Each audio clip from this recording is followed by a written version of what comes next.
The wife had spent hours preparing dinner. When her husband came home late again, she said, "You are always late. Are you cheating on me?" When she woke up in the morning, she saw her husband sleeping on the dinner table and said, "You are always lazy. Your mates are out there working." The husband just looked at her. He hugged her and said, "Tomorrow I will show you where I go every night." Emily stood in the small kitchen, stirring the soup for the 5th time. The steam fogged her glasses as she sighed loudly and tapped her foot. The clock on the wall ticked past 9 in the evening. Daniel was late again. She had worked hard on this dinner. She wanted everything to be perfect. She wanted to sit with her husband, laugh, eat, and talk like they used to in the early days of their marriage. But now it felt like she was living with a stranger. When the door finally opened, she crossed her arms and glared at him. "You are always late," she snapped. "Are you cheating on me, Daniel?" Daniel looked exhausted. His shirt was stained. His hands were rough and dusty, but Emily was too angry to notice. He simply shook his head, too tired to argue, and walked past her. That night, he didn't even make it to the bed. He fell asleep at the dinner table, his head resting on folded arms beside the untouched food. Emily woke early the next morning. She came into the dining room and found him there, snoring softly, still in his work clothes. Her anger burned again. "You are always lazy," she hissed. "Your mates are out there working, but you, look at you." Daniel slowly opened his eyes. He looked at her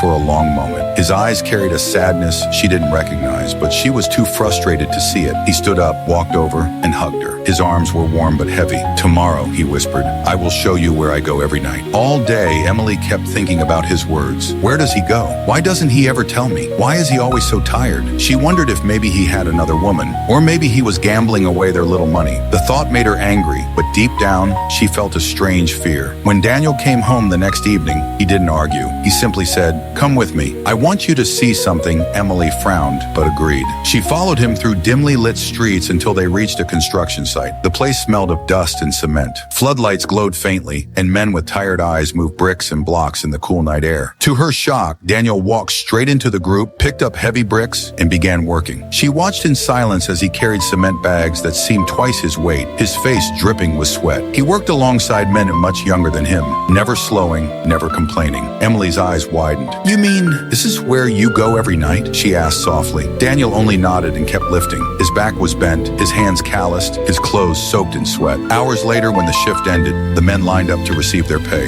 The manager handed Daniel an envelope. His fingers trembled slightly as he took it. He turned to Emily and gave it to her without opening it. "This is for us," he said gently. "It is why I come home late. It is why I fall asleep on the table." Emily held the envelope. She felt the thickness of the notes inside. For a moment, guilt pricked her heart. But then another thought came to her mind. "Babe," she said excitedly, "I can now get the new iPhone 16. Daniel's tired eyes searched her face. His lips parted slightly as if he wanted to say something, but he said nothing. On the way home, Emily forced a smile. "Babe, let's go home," she said, reaching for his hand. Daniel stopped walking. He looked at her for a long, heavy moment. Then he asked in a quiet, broken voice, "Do I know you?" Her heart dropped. "What do you mean?" she whispered. He didn't answer. He turned away, his footsteps slow but firm. Emily fell to her knees in the middle of the street. Tears ran down her face as she cried, "Daniel, please! I didn't mean it. I didn't understand." But Daniel didn't stop. He walked to his old car, got in, and drove away. Emily's sobs echoed into the night, but the man who had carried the weight of their world in silence was gone. The next morning, the dinner she had cooked still sat on the table, cold and untouched. And for the first time, Emily realized she hadn't lost a husband to another woman.